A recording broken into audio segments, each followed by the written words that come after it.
Quran chapter 4, Surah An-Nisa, verse 131. Bismillahirrahmanirrahim. At sa Allah ang pagmamayari ng anumang nasa mga kalangitan at anumang nasa kalupaan. At katiyakan aming pinagbilinan niya ang mga pinagkalooban ng kasulatan na nauna sa inyo at maging kayo mga Muslim na inyong katakutan ng Allah. Kaya kung kayo ay hindi maniniwala, magkagayon inyong tandaan na nasa Allah ang pagmamayari ng anumang nasa mga kalangitan at anumang nasa kalupaan at ang Allah ay lagi ng mayaman kapuri-puri. Verse 132, at sa Allah ang pagmamayari ng anumang nasa mga kalangitan at anumang nasa kalupaan, at ang Allah ay sapat na bilang tagapangasiwa ng lahat. Verse 133, kung kanyang nais kayo ay kanyang magagawang alisin o kayong mga tao at magparating ng iba bilang inyong magiging mga kapalit, at ang Allah ay lagi ng may kakayahan na gawin yan. Verse 134, sino man ang naghahangad ng gantimpala sa buhay sa mundong ito, magkagayon dapat niyang malaman na nasa Allah ang gantimpala ng makamundong buhay at ng kabilang buhay, at ang Allah ay lubos na nakaririnig, lubos na nakakikita. Verse 135, o kayong mga naniniwala, tumayo kayo ng matatag para sa katarungan bilang mga saksi para sa Allah. Maging ito ay laban sa inyong mga sarili o sa inyong mga magulang o sa inyong mga kamag-anak. Maging ang isa ay mayaman o mahirap, ang Allah ay higit ng karapat-dapat kaysa sa dalawa ang tumayo sa katarungan at bilang saksi. Kaya huwag ninyong sundin ang inyong makasariling pagkiling upang kayo ay hindi mali sa katarungan, at kung inyong sirain ang inyong pagsaksi o tumanggi, ibigay ito. Katotohanan ang Allah ay lagi ng lubos na nakababatid sa anumang inyong ginagawa. Verse 136, o kayong mga naniwala, maniwala kayo sa Allah at sa kanyang sugo si Muhammad at sa aklat ang Quran na kanyang ibinaba o ipinahayag sa kanyang sugo at sa kasulatan na kanyang ibinaba o ipinahayag sa mga sugong nauna.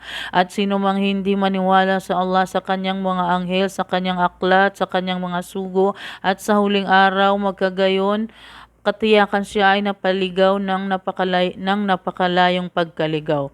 Verse 137, katotohanan niya ang mga naniwala at pagkaraan ay nagbalik sa kawalan ng paniniwala at muling naniwala at muling hindi naniwala at patuloy na dinaragdagan ng kanilang kawan ng paniniwala hanggang abutan ng kamatayan, sila ay hindi patatawarin ng Allah at hindi papatnubayan sa tuwid na landas.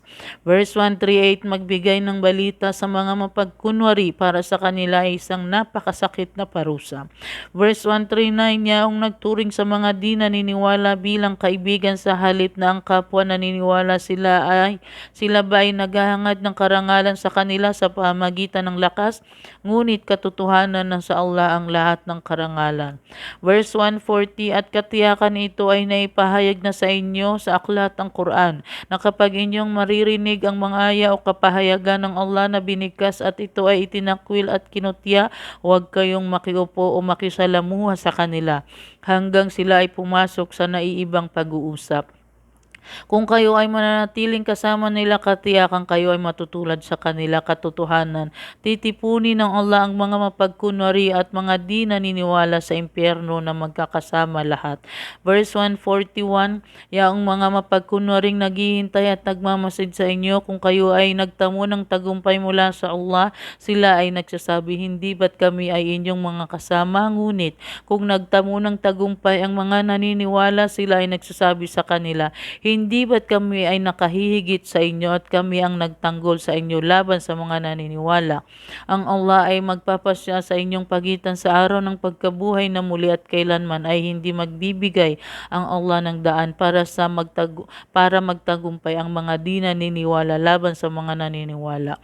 Verse 142, katotohanan ang mga mapagkunwari ay nagtangka upang linlangin ang Allah.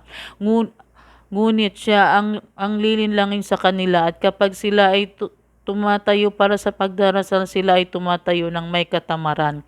Nagpapakita lamang ng kanilang mga sarili sa tao, ngunit nag-aalaala sa Allah maliban sa bahagyang pag-aalaala lamang.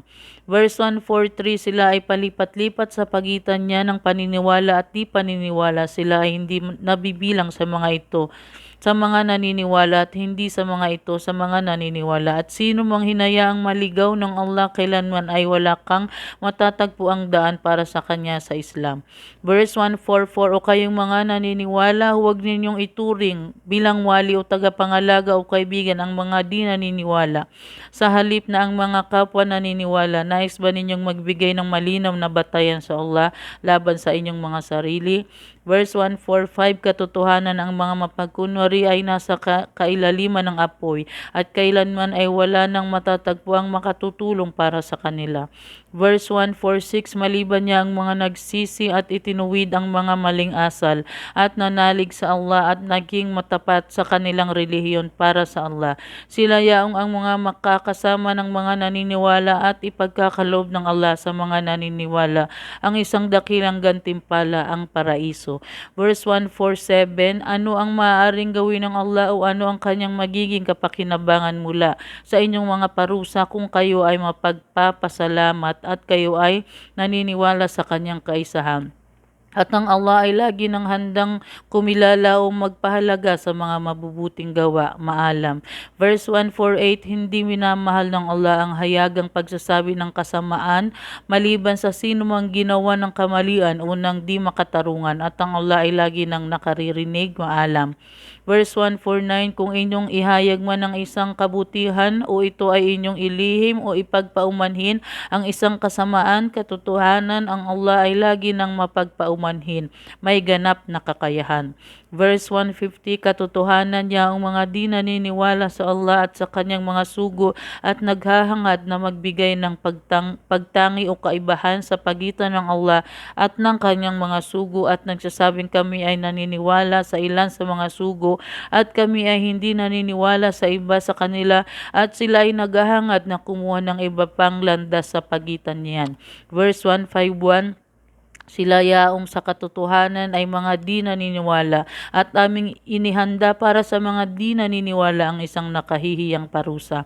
Verse 152, at yaong mga di naniniwala sa Allah at sa kanyang mga sugo at hindi nagbibigay ng pagtangi o kaibahan sa pagitan ng sinuman sa kanila sa mga sugo, sila yaong kanyang pagkakalooban ng kanyang mga gantimpala. At ang Allah ay lagi nang mapagpatawad, maawain. Verse 153, hinihiling sa iyo, O Muhammad, ng mga angkan ng kasulatan na magbaba para sa kanila ng isang aklat mula sa langit. Katiyakang kanilang hinihiling din kay Moses ang higit pa riyan, at sila ay nagsabi, ipakita mo sa amin ang Allah ng lantaran, ngunit sila ay tinamaan ng kidlat, sanhi ng kanilang kamalian, at pagkaraan ay kanilang kinuha ang guya o bilang Diyos. Pagkaraang dumating sa kanila ang mga malilinaw na katibayan, at yan ay aming pinatawad at aming pinagkaloob kay Moses ang isang malinaw na batayan o kapangyarihan. Verse 154, at aming itinaas sa kanila ang ibabaw ang bundok ng dahil sa pagtangi ng kanilang kasunduan. At aming sinabi sa kanila, magsipasok kayo sa buka ng pintuan na nakayuko ng may kababaang loob. At aming sinabi sa kanila, huwag kayong lumabag sa araw ng Sabado. At aming kinuha mula sa kanilang isang matibay na kasunduan. Verse 155, subalit sila ay aming isinumpa ng dahil sa kanilang paglabag sa kasunduan at sa kanilang di paniniwala sa mga aya, mga kapahayagan ng Allah, at sa kanilang walang katarungang pagpatay sa mga propeta, at sa kanilang pagsasabing ang aming mga puso ay nabalutan na kaya hindi namin nagawang makaunawa pa. Bagkus sinarhan ng Allah ang mga ito, ang kanilang mga puso, sanhi ng kanilang kawalan ng paniniwala, kaya sila ay di naniniwala maliban sa mga ilan sa kanila. Verse 156, at sila ay aming isinumpa ng dahil sa kanilang kawalan ng paniniwala at sa kanilang pagsasabi ng isang malubhang paninirang puri laban kay Maria. Verse 157, at para sa kanilang pagsasabi ng may pagyayabang, tunay na aming pinatay ang Misaya na si Jesus, ang anak ni Maria, ang sugo ng Allah, datapwat siya ay hindi nila nagawang patayin at siya ay hindi nila nagawang ipako sa krus, bagkus may iba na ginawa upang kanyang makawangi sa kanilang paningin at katotohanan. Yaong mga nagkaiba-iba rito ay may agam-agam tungkol sa naganap dito. Sila ay walang alam, sila ay walang tamang kaalaman maliban sa pagsunod sa mga pag-aakala lamang at siya ay hindi nila nagawang patayin para sa katiyakan ng kanyang pagkakilanlan. Verse 158, bagkus ang katotohanan nito, siya si Jesus ay tinaas ng Allah patungo sa kanyang sarili at ang Allah ay lagi ng ganap na makapangyarihan, tigib ng karunungan. Verse 159, at walang isa man mula sa mga angkan ng kasulatan o Hudyo at Kristiyano maliban na sila ay nararapat na maniwala sa Kanya kay Jesus bago sumapit kay Jesus ang Kanyang kamatayan at sa araw ng pagkabuhay na muli siya ay magiging saksi laban sa kanila. Verse 160, kaya sa mga kamalian niya ang mga Hudyo aming ipinagbawal sa kanila ang ibang mabubuting pagkain na dati ay pinahintulot para sa kanila at sa kanilang pagadlang sa karamihan sa tao sa landas ng Allah. Verse 161, at sa kanilang pagkuha ng riba, mga patubuan, bagaman sila ay pinagbawalan na makisangkot mula rito, at sa kanilang walang kabuluhan o di makatarungang paglamon o pagkamkam sa yaman ng mga tao at aming inihanda para sa mga di naniniwala ang isang masakit na parusa. Verse 162, ngunit ang matatatag na kaalaman mula sa kanila at ang mga naniniwala ay naniniwala sa anumang ipinahayag sa iyo o Muhammad at sa anumang ipinahayag na nauna sa iyo at sa nagsasagawa ng pagdarasal at nagbibigay ng kawanggawa at naniniwala sa Allah at sa huling araw. Sila yaong aming pagkakalooban ng dakilang gantimpala. Verse 163, katotohanan kami ang Allah ay nagpahayag sa iyo o Muhammad tulad ng aming pagpapahayag kay Noah at sa mga propeta pagkaraan niya. At kami ay nagpahayag kina Abraham, Ismail, Isaac, Jacob at Asbat, ang mga anak ni Jacob, Jesus, Job, Jonas, Arun at Solomon at kay David kami ay nagkaloob ng Zabur o Salmo. Verse 164, at aming ipinadala ang sugong aming isinalaysay sa iyo noon at ang mga sugong hindi namin isinalaysay sa iyo at ang Allah ay nangusap kay Moses ng tuwirang pananalita. Verse 165, aming ipinadala ang mga sugong tagapaghatid ng mga magagandang balita at tagapagbabala upang ang sangkatauhan ay walang maipangangatuwiran laban sa Allah pagkaraan ng pagdating sa kanila ng mga sugo. At ang Allah ay ganap na makapangyarihan, siyang tigib ng karunungan. Verse 166, ngunit ang Allah ay sumasaksi sa anumang kanyang ipinahayag sa iyo. Kanyang ipinahayag ito sa pamagitan ng kanyang kaalaman at maging ang mga anghel ay sumasaksi rin at ang Allah ay sapat na bilang saksi. Verse 167, katotohanan niya ang mga di naniwala at humadlang sa mga tao tungo sa landas ng Allah ay katiyakang nangaligaw at sila ay nangaligaw ng malayo. Verse 168, katotohanan niya ang mga di naniwala at nakagawa ng kamalian o di makatarungan, kailangan sila ay hindi patatawarin ng Allah at sila ay hindi niya papatnubayan sa isang landasin. Verse 169, maliban sa landas ng impyerno, sila ay mamamalagi roon ng walang hanggan. At yan ay sadyang magaan para sa Allah. Verse 170, o sangkatauhan katiyakan ng sugo ng Allah na si Muhammad ay dumating na sa inyo na dala ang katotohanan mula sa inyong Panginoon. Kaya maniwala kayo sa Kanya sapagkat ito ay ay higit na nakabubuti para sa inyo. Subalit kung kayo ay di maniwala magkagayoy, alalahanin ninyo na sa Allah ang pagmamayari ng anumang nasa mga kalangitan at kalupaan. At ang Allah ay lagi ng maalam, tigib ng karunungan.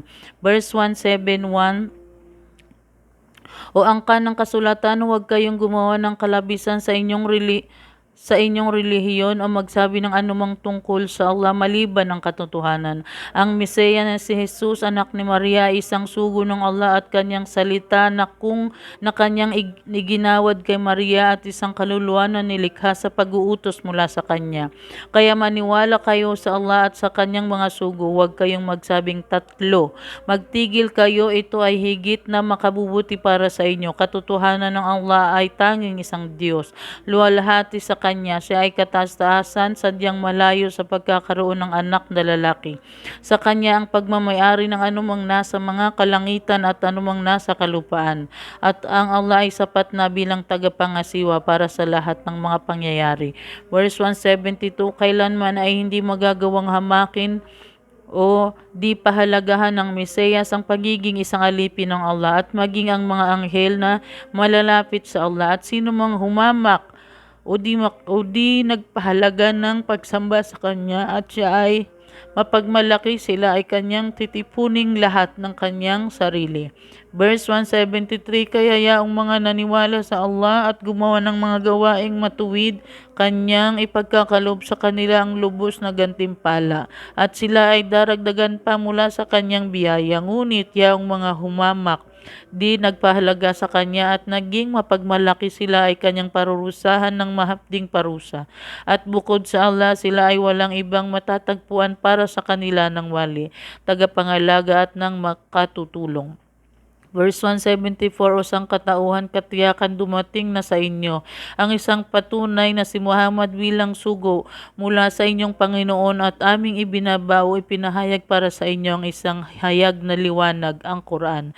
Verse 175, kaya yaong mga tunay at tapat na naniwala sa Allah at mahigpit na tumatangan sa kanyang mga kautusan, paalaala at mga tagubilin, sila ay kanyang papapasukin sa kanyang habag at biyaya o ang walang hanggang ligaya sa paraiso at sila ay papatnubayan sa kanya tungo sa matuwid na landas. Verse 176, sila ay humihiling sa iyo ng kaukulang pasya. Sabihin mo sa kanila, O Muhammad, ang Allah ay nagbibigay sa inyo ng pasya ah,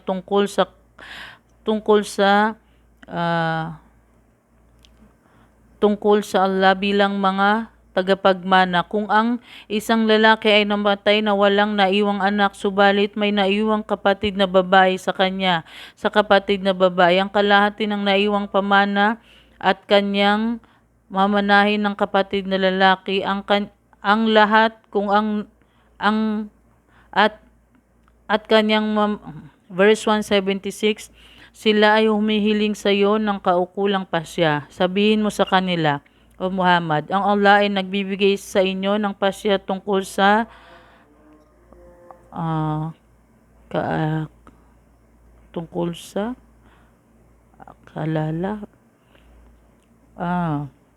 bilang mga tagapagmana. Kung ang isang lalaki ay namatay na walang naiwang anak, subalit may naiwang kapatid na babae sa kanya ang kalahati ng naiwang pamana at kanyang mamanahin ng kapatid na lalaki ang lahat. Kung ang namatay ay babaeng walang naiwang anak, kung may naiwang dalawa o higit pang kapatid na babae, sila ay may dalawang ikatlo o two-third bahagi ng naiwang pamana.